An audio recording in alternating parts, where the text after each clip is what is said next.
How to become a millionaire, index fund investing for beginners. Welcome to Affluence Online, the place to learn about investing and managing your finances. Everyone gushes about index mutual funds, and for good reason. They're an easy, hands-off, diversified, and low-cost way to invest in the stock market. What is an index fund? An index fund is a collection of stocks, bonds, or other securities that tracks a market index, which is a group of securities that's used to represent a segment of the market. There are thousands of index funds, and they vary greatly according to the indexes they track.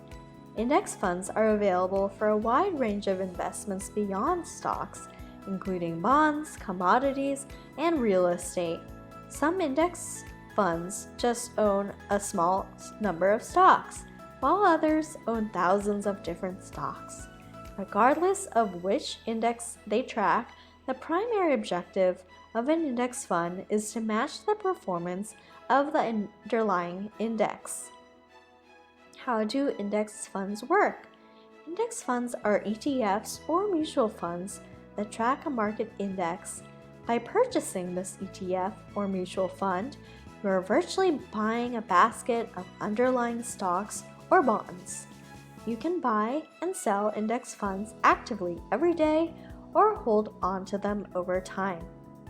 Many of these funds have small fees you pay as a percentage of your investment in order for somebody to manage the fund itself.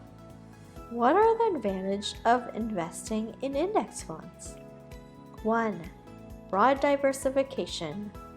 The most obvious benefit of investing in index funds is that your portfolio becomes instantly diversified, minimizing the chances you'll lose your money. For instance, an index fund that tracks 500 different stocks will vary and fluctuate over time. But when your money is spread out among so many assets, these ups and downs are smaller. If you put all your money in a handful of stocks and they all drop in value, you could lose your initial investment. 2. Low cost. An expense ratio is an annual fee that all mutual funds, including index funds, charge their shareholders, usually a percentage of total assets you have invested. For example, if you have $1,000 in a mutual fund with a 1% expense ratio, you pay $10 per year to own it. Actively managed mutual funds often have expense ratios between 1% and 2% because portfolio managers are responsible for picking the investments in the mutual fund and actually doing the buying and selling. Index funds typically have low fees when compared to actively managed funds because of their simplicity. Due to their design of tracking an index, investments within the fund rarely change, so there's little work for portfolio managers to charge you for. Index fund pass these savings on to you in the form of lower expense ratios. Many charge somewhere between 0.05% and 0.07%, and some have expense ratios as low as 0.03%. Lower expenses mean that more money is working for an investor, which provides potential for outperforming actively managed funds. 3. Solid returns. Even the smartest and most diligent portfolio managers can't make actively managed mutual funds beat index funds.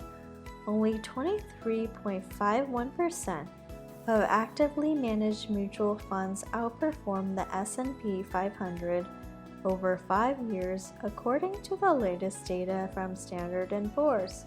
And other studies have supported this. Index funds have generally high returns and low costs, which make them an excellent value for investors trying to keep expenses low and profits high. 4. Tax advantages. Since index funds are passively managed, they typically have very low turnover, which means there are few trades placed by managers during a given year. If fund managers are placing fewer trades, they generate fewer capital gains distributions, that are passed along to shareholders. What are disadvantages of index funds? 1. Lack of control. When you invest in an index fund, you're giving up control of your portfolio and giving all the control to the index itself. Your portfolio is built by the index managers themselves. They decide which companies to include in the index. 2.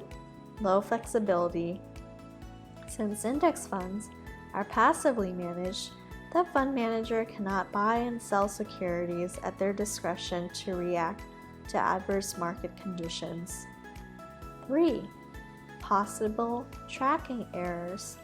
If an index fund does not accurately track its benchmark index, the return to the investor will be different than that of the benchmark. 4. Possible underperformance. Because of fees and expenses, an index fund may underperform its benchmark index.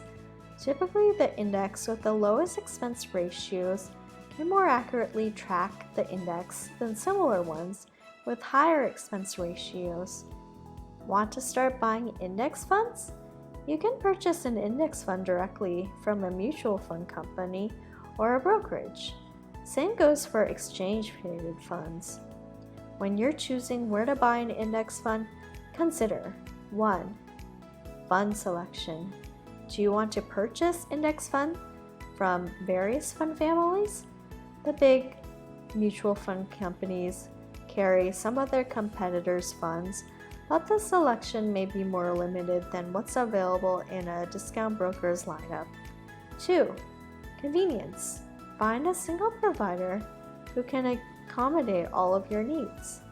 For example, if you're just going to invest in mutual funds or even a mix of funds and stocks, a mutual fund company may be able to serve as your investment hub. But if you require sophisticated stock research and screening tools, a discount broker that also sells the index funds you want may be better. 3. Trading costs. If the commission or transaction fee isn't waived, consider how much a broker or fund company charges to buy or sell the index fund. 4. Commission-free options. Find out if the company offers no transaction fee mutual funds or commission-free ETFs. Next, pick an index. There are several indexes composed of stocks or other assets that are chosen based on 1. Company size and capitalization. Index funds that track small, medium-sized, or large companies. 2. Geography. These funds focus on stocks that trade on foreign exchanges or a combination of international exchanges. 3. Business sector or industry. Funds that focus on consumer goods, technology, and health-related businesses, for example. 4. Asset type. Funds that track domestic and foreign bonds, commodities, and cash. 5. Market opportunities. Emerging markets or other nascent but growing sectors for investment. When you've decided on what index to invest in, check the fund's investment minimum and consider other costs. The main costs to consider include 1. Investment minimum. The minimum required to invest in a mutual fund can run as high as a few $1,000s. Once you've crossed that threshold, most funds allow investors to add money in smaller increments. 2. Account minimum. This is different than the investment minimum. Although a broker's account minimum may be 0, that doesn't remove the investment minimum for a particular index fund. 3. Expense ratio. This is one of the main costs that are subtracted from each shareholder's returns as a percentage of their overall investment. 4. Tax cost ratio.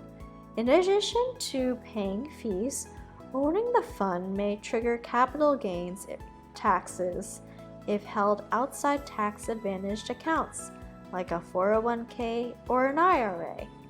Like the expense ratio, these taxes can take a chunk out of investment returns. Index funds have become one of the most popular ways for people to invest because of their ease of use, diversity, and returns that typically beat actively managed accounts. Thank you for spending some time with Affluence Online. Make sure to like and subscribe to our channel so you never miss another video. We also handpick these videos that we recommend you watch next. Thanks for watching, and we'll see you back again soon.